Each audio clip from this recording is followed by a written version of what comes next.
పటాన్చెరు నియోజకవర్గం రామచంద్రపురం డివిజన్ పరిధిలో లక్ష్మీ గార్డెన్స్ లో బీఆర్ఎస్ డిజిటల్ సభ్యత్వ నమోదు కార్యక్రమంపై అవగాహన సమావేశం నిర్వహించారు. ఈ కార్యక్రమం పటాన్చెరు నియోజకవర్గ BRS party in charge Adarsh Reddy ఆధ్వర్యంలో జరిగింది. ఈ సందర్భంగా వారు మాట్లాడారు. పార్టీ సూచన మేరకు డివిజన్ పరిధిలోని ప్రతి బూత్ స్థాయిలో డిజిటల్ సభ్యత్వ నమోదు కార్యక్రమాన్ని వేగవంతం చేయాలని సూచించారు. ప్రతి బూత్ నుండి ఆన్లైన్ ఫోన్ వినియోగంపై అవగాహన కలిగిన ఇద్దరు యువతతో పాటు ఒక సీనియర్ బూత్ కోఆర్డినేటర్ ను ఎంపిక చేసి ఇంటింటికి వెళ్లి సభ్యత్వ నమోదు చేపట్టాలని తెలిపారు. ఈ కార్యక్రమంలో రామచంద్రపురం మాజీ corporator Thonta Anjaiah, town president Govinda Kurma, BRS senior నాయకులు కుమార్ గౌడ, సర్కిల్ అధ్యక్షుడు పరమేశ్ యాదవ్, గఫర్, జగన్నాథ్ రెడ్డి తదితరులు ఉన్నారు. ఒక 400 మెంబర్షిప్ మనం చేయాలని మనకు పార్టీ ఆదేశించింది. దానికి ఎక్కువగా మన యొక్క నియోజకవర్గ ఇన్ఛార్జ్ ఆదర్శ్ రెడ్డి గారు స్టేట్ ఆఫీస్లో వాళ్ళకు కూడా కొన్ని సూచనలు సలహా కేటీఆర్ గారు, హరీష్ రావు గారు ఇచ్చారు కాబట్టి అతను చెప్తాడు. మన దగ్గర ఉన్నటువంటి 36 బూతులకు సంబంధించి ఒక్కొక్క బూతుకు ఇద్దరు డిజిటల్ ఫోన్ ఏదైతే వాళ్ళు వాడతారో దాని ద్వారా మనం సభ్యత్వం చేయవలసిన అవసరం ఉంది. కాబట్టి వారిని మనము ఇక్కడ ఎవరైతే కాలనీ బూతుల నుంచి అయితే అశోక్ నగర్ కానివ్వండి, ఇక్కడ మన దగ్గర 36 బూతుల నుంచి ఇక్కడ ఇచ్చేసినటువంటి మన యొక్క బీఆర్ఎస్ పార్టీ నాయకులకు నా యొక్క విజ్ఞప్తి, మన దాంట్లోకి వెళ్ళి ఒక ఇద్దరిని మనం మెంబర్స్ మనం ఎందుకంటే డిజిటల్ దాంట్లో ఉపయోగించే ఫోన్ మంచిగా వాడుకొని ఈ యొక్క మెంబర్షిప్ చేసే పద్ధతి బాగా చేసిన ఉద్దేశంతో ఉన్న వాళ్ళు చిన్న ఒక విద్యార్థులే కాకుండా ఫోన్ ఆపరేటింగ్ చేసి మేము చేయగలుగుతాం అన్న వాళ్ళ పేర్లకు ఇద్దరు ఇవ్వాలి. ఆ తర్వాత వాళ్ళ ఇంటికి ఇంకో మనిషిని కూడా పెట్టాలి. అయితే ఈ ముగ్గురితోనే అయిపోద్దని అనుకోవద్దు. మన యొక్క బూత్లో ఎంతమంది అయితే మన కార్యకర్తలు ఉన్నామో మనం అందరం కూడా చేయవలసిన అవసరం ఉంటుంది. కూడా ఈ మధ్యన ఈ సందర్భంగా మనం చేస్తున్నాం. ఎందుకంటే వాళ్ళిద్దరు పెట్టిన బూత్ కమిటీ వాళ్ళు ఇన్ఛార్జ్ చేసినట్టు కాదు, ప్రతి ఒక్కరు కూడా మనం బూత్లో ఉన్నటువంటి మన బీఆర్ఎస్ కార్యకర్తలు అందరం కూడా ఆ యొక్క సభ్యత్వ కార్యక్రమం మనం కూడా వెంటుండి చేయాలని కూడా సందర్భంగానే మనం చేస్తున్నాం. దానికి మనకి ఈ యొక్క బూత్ కమిటీలు అయిన తర్వాత ఏ విధంగా చేయాలనే దాని మీద మనకు హరీష్ రావు గారు వారికి అందరూ కూడా ఇక్కడ వచ్చి వారికి ట్రైనింగ్ కార్యక్రమం ఉంటుందని కూడా ఈ సందర్భంగా మనం నేను గతంలో తెలుగుదేశం పార్టీలో ఉన్నప్పుడు అలాంటి కార్యక్రమం చేశాం, కానీ డిజిటల్ చేయలేము. దాని విధంగానే ఇప్పుడు ఎందుకంటే కంప్యూటర్ యుగం వచ్చింది కాబట్టి అందరికీ ఇట్లా కొడితే మనకేంటంటే అక్కడ కేసీఆర్కు తెలిసిపోతుంది. అక్కడ కేసీఆర్ దగ్గర ఏమైతే మనకు తెలిసిపోయే విధంగా ఈ యొక్క డిజిటల్ సభ్యత్వం చేస్తున్నాను కూడా సందర్భంగా మనం చేస్తున్నాను. ఏది ఏమైనప్పటికీ ఎందుకంటే మనం వచ్చేది మనకు కార్పొరేటర్ ఎన్నికలనే కాబట్టి మొన్ననే మనం అందరం కలిసి పెట్టి అక్కడ ఎమ్మెల్యే గారు, మన ఆదర్శ్ రెడ్డి గారు, మనందరి అక్కడ ఉన్న మన బీఆర్ఎస్ కార్యకర్తలు అందరం కలిసి తెలంగాణ రాష్ట్రంలో ఎక్కడ లేకుండా 5 మున్సిపాలిటీలు గెలిచిన ఘనత మనకు పటాన్చెరు నియోజకవర్గం ఉంటుంది. అదేవిధంగా ఇప్పుడు మనకు 9 మనకు కార్పొరేషన్ ఉన్నాయి.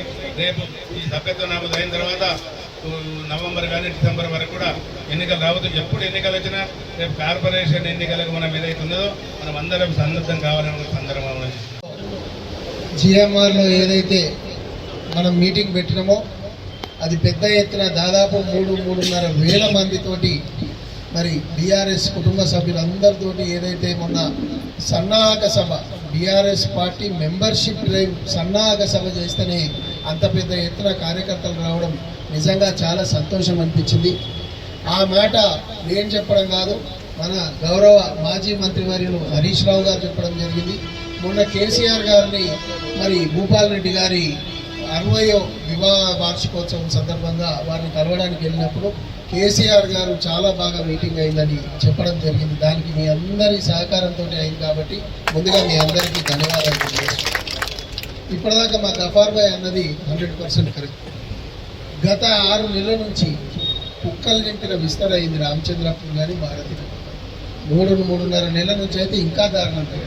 ఎక్కడ చూసినా డ్రైనేజ్ లైన్లు పొందడం, వాటర్ 2 రోజులకు 3 రోజులకు రావడం, ప్రతి 2 రోజులకు ఒకసారి కరెంటు పోవడం ఇక మనకు లేని ఇష్యూ లేదు అనే విధంగా మరి ఇవాళ ముఖ్యంగా రామచంద్రపూర్ బాగా తయారైంది. భారతీ నగర్లో జనరల్గా ఇష్యూ ఏమి ఉండకపోతుండే అక్కడి నుంచి కూడా మాకు ఫోన్లు రావడం జరుగుతుంది. మా దృష్టికి వచ్చినంత వరకు నాకు ఎవరు ఏం చెప్పినా కూడా మేము ఫోన్లు చేయడం జరుగుతుంది, అది రిజాల్వ్ చేయడం జరుగుతుంది. ఇప్పటిదాకా ఉన్న కథ వేరే, ఇప్పటి నుంచి మనం చేస్తున్నది మనం ఇప్పటిదాకా ఏంది మన దగ్గర ఉండే కార్పొరేటరు మనతో ఉండే కదా అన్న ఉద్దేశంతో మనం కూడా కొంచెం మర్యాద ఇచ్చుకున్నాం, ఇచ్చేసుకున్నాం. కానీ ఇప్పుడు వాళ్ళకు వాళ్ళు నీళ్ళకు నీళ్ళైంది. మన పార్టీ మనది, వాళ్ళ పార్టీ వాళ్ళది. మనతో పాటు ఉన్న వాళ్ళు కాంగ్రెస్ పార్టీకి పోయింది కాబట్టి మనకి ఇక వారితో పని లేదు. ఈ కాలనీలలో కానీ ఊర్లో కానీ మన పనులు మన ఇంటి మన పర్సనల్గా ఏమైనా పిలుచుకుంటే బాధ లేదు, కానీ మనం మాత్రం మనకు ఎట్టి పరిస్థితుల పార్టీకి సంబంధించిన స్టాండ్ తీసుకోవాల్సిన అవసరం ఉంది. ఎందుకంటే ఇంకొక 3 నెలల్లోనే మనకు ఎలక్షన్స్ రాబోతున్నాయి. ఇప్పటి నుంచే మనం ప్రజల్లో ఉండడం చాలా ఇంపార్టెంట్. ఇప్పటి నుంచే ప్రజా సమస్యలు అన్నీ కూడా మొన్న అశోక్ నగర్ వాళ్ళు వచ్చారు, అన్న బోర్లు వస్తలేవు, 3 బోర్లు ఖరాబ్ అయినాయంటే నేను చేపిస్తాను చెప్పాను. నేను అనేది ఏంటంటే రామచంద్రాపూర్కి సంబంధించిన ఏ రకమైన ఇష్యూ ఉన్నా కూడా మన బీఆర్ఎస్ పార్టీ తరఫు నుంచి మీరు అందరూ కూడా మీ భుజాల మీద వేసుకోండి. మీతో పాటు నేను కానీ, అంజయ్య గారు కానీ, పరమేష్ కానీ, ఇక్కడ ఉన్న నాయకులందరం కూడా ఎవరికి చెప్పినా సరే, ఒక వాట్సాప్ చేసినా సరే మేము స్పందిస్తాము. నాయకులతో అధికారులతో మాట్లాడతాము. ఆ ఇష్యూ రిజాల్వ్ చేసినట్టు ఉండాలి. అవసరం పడితే వీళ్ళని పిలుచుకోండి.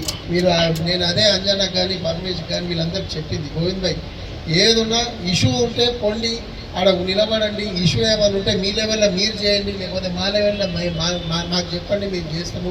ఏం లేకపోయినా కూడా మనకు బలానికి బలం పెరిగినట్టు ఎమ్మెల్యే గారు కాంగ్రెస్కి పోయి మళ్ళీ తిరిగి వచ్చిండ్రు. వారిని మనం ఉపయోగించుకోవాలి. మనం ఎంతో కష్టపడి గెలిపించుకున్నాము.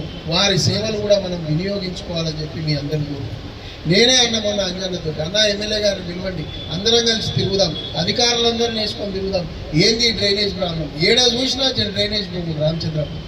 కాబట్టి నేను ఒక్క విషయం ఏం చెప్తున్నా అంటే బీఆర్ఎస్ పార్టీ కుటుంబ సభ్యులందరం కూడా అయిపోయింది. ఇప్పటి నుంచి మాత్రం ఈ 3 నెలలు ఏ రకమైన ప్రజా సమస్యలు ఉన్నా కూడా మా దృష్టికి తీసుకురండి. అది మనం ఎట్టి పరిస్థితుల్లో రిజాల్వ్ చేయడానికి ప్రయత్నం చేద్దాం. మాతోటి కాకపోతే ఎమ్మెల్యే గారికి చెప్తాం, ఎమ్మెల్యే గారికి కాకపోతే ధర్నాకి కూర్చున్నాం. ఏదో రకంగా ఇష్యూస్ రిజాల్వ్ చేసుకునే పరిస్థితికి మొన్న అదే రకంగా ఎవ్వరు రెస్పాండ్ కాకపోతే 1000 మందితో ధర్నా చేస్తాం మీ హెచ్ఎండబ్ల్యూఎస్ఎస్ ముందని చెప్పి నేను మాట్లాడితే నెక్స్ట్ డే ఈడీ వచ్చాడు, మొత్తం తిరిగి చూపించాను. మీ స్నేహ అపార్ట్మెంట్ ముందున్న అదంతా కూడా చూపించడం జరిగింది. కాబట్టి నేను ఒకటే ఏంటంటే మనకు అధికారుల దగ్గర క్రెడిబిలిటీ ఉన్నది.